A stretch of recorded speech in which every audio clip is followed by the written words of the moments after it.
Bismillahirrahmanirrahim. Assalamualaikum warahmatullahi wabarakatuh. Bersama saya Dudi Paridudin dari At-Taqi Ruqyah Center.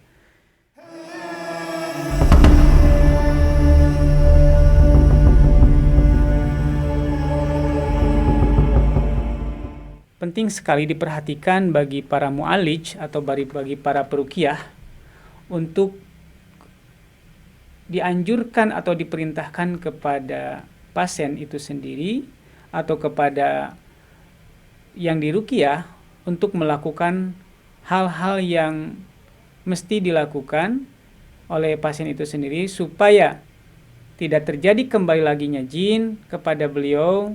Yang kemudian yang kedua adalah meningkatkan ketakwaan sebagai jaga-jaga. Karena bisa jadi bahwa jin itu sendiri setelah diruqyah bisa jadi keluar, tetapi dia menunggu kemudian di mana titik lengah pada saat manusia tersebut lengah dan kemudian bisa masuk kembali kepada jasad manusia itu sendiri atau kepada pasien sendiri. Dianjurkan kepada pasien melakukan wudu atau dawam wudu. Ini adalah cara ruqyah mandiri terbaik karena Allah memberikan jaminan, Allah memberikan perlindungan kepada seseorang yang senang melakukan wudu. Tentu saja artinya bahwa orang yang melakukan atau dawam wudu itu berada di bawah naungan Allah dan terus didoakan oleh para malaikat. Dan ujung-ujungnya itu menjadi perlindungan tersendiri bagi pasiennya. Yang kedua adalah menjaga sholat berjamaah. Ini penting sekali bahwa ada dalam sebuah hadis tentang ada sebuah jaminan ketika seseorang melakukan sholat berjamaah tanpa ketinggalan takbiratul ihram bersama imam selama 40 hari, maka dia akan terjaga dari dua hal. Pertama dari sifat kemunafikan, yang kedua dari api neraka. Atau minimal kecilnya adalah dia dijauhkan dari gangguan setan yang terkutuk atau dari gangguan-gangguan jin, sihir, dan lain sebagainya.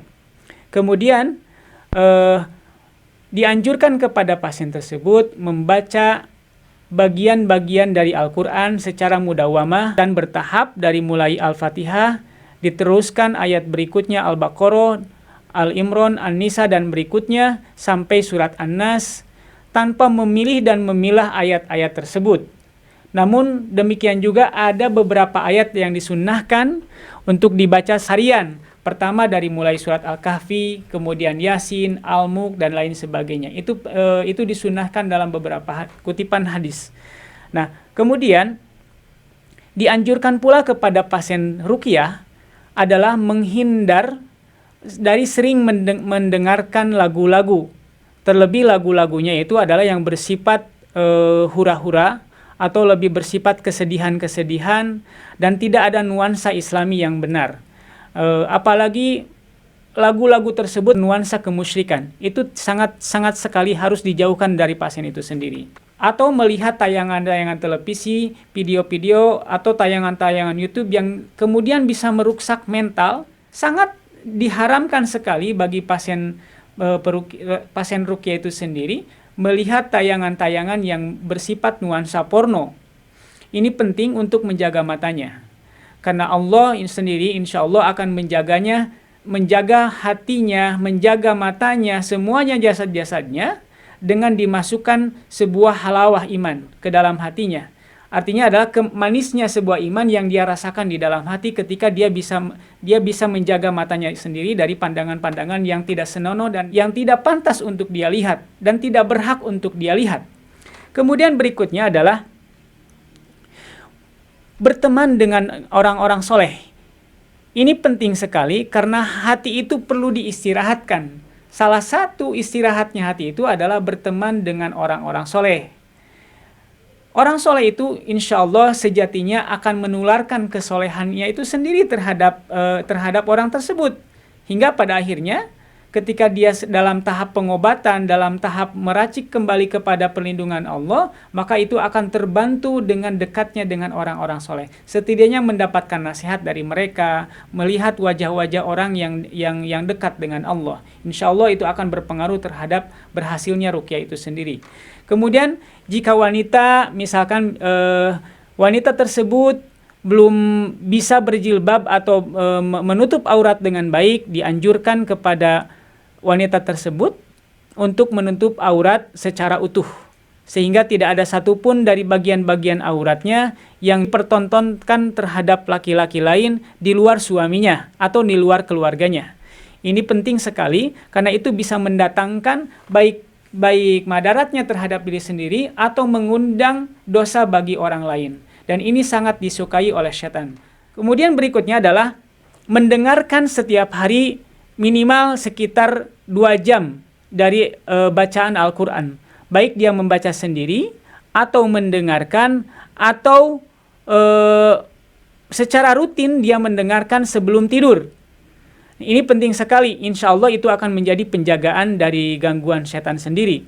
Nah, kemudian berikutnya adalah pada saat dia menghadapi waktu sore dan dia menghadapi waktu subuh, waktu pagi dan petang, dianjurkan kepada pasien sendiri, kepada yang diruqyah itu sendiri adalah membaca doa-doa maksur.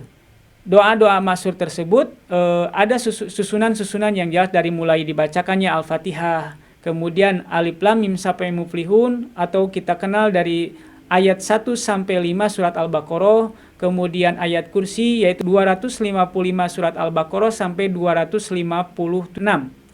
Dan berikutnya adalah ayat 284 sampai 286 surat Al-Baqarah.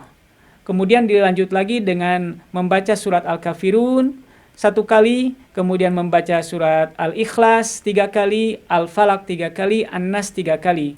Dilanjut lagi dengan doa yang maksur. Di antaranya adalah Bismillahilladzi la yadurru ma'asmihi syai'un fil ar wala fis sama wa huwas samiul alim.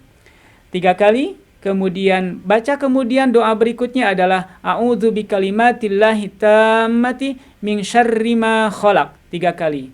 Dan ada satu lagi yang paling penting dianjurkan adalah ketika waktu pagi dia harus membaca kalimat berikut ini. La ilaha illallah wahdahu la syarikalah lahul mulku wa lahul ham wa huwa ala kulli syai'in qadir selama 100 kali. Nah, hal itu bisa dibaca baik dia dalam keadaan berdiri ataupun duduk ataupun sambil beraktivitas. Itu boleh dilakukan. Yang penting terbaca. Nah, waktunya adalah di pagi hari setelah subuh. Kalau misalkan lupa setelah subuh tidak terbaca, bisa dilakukan sekitar jam 6, jam 7 atau jam 8. Intinya terbaca sebelum waktu duhur datang. Nah, kapan waktu sore dibacanya? Yaitu setelah sholat asar sampai kita mau melakukan tidur di malam hari. Kalau misalkan sore hari kita lupa membacanya, kita pun boleh membacanya sebelum tidur. Satu lagi yang kemudian penting adalah pada saat seseorang itu mau melakukan tidur, mau tidur di malam hari, diusahakan pertama mengambil wudhu terlebih dahulu dan dibacakan ayat kursi, Al-Ikhlas, Al-Falaq, dan An-Nas, kemudian baca doa sebelum tidur. Itu mungkin hal-hal yang perlu diperhatikan dan diperintahkan terhadap pasien itu sendiri supaya dia terjaga dari gangguan jinnya, supaya jin tersebut yang telah diruqyah telah keluar tidak kembali lagi kepada dirinya sendiri sehingga mengganggunya kembali. Dan insya Allah bahwa praktek-praktek yang barusan diterangkan ini adalah bagian dari sunnah yang terus dilakukannya, tidak hanya terikat pada saat dia diganggu jin ataupun diganggu hal-hal yang lainnya, tetapi ini diniatkan adalah bagian dari kepada taat kita terhadap Rasulullah SAW, sehingga kita menjalaninya, mengamalkannya sampai kita menemui ajal kita. Mudah-mudahan dengan demikian pasien tersebut terjaga dari gangguan jin. Demikian tahapan-tahapan yang harus dilakukan oleh pasien itu sendiri. Assalamualaikum warahmatullahi wabarakatuh.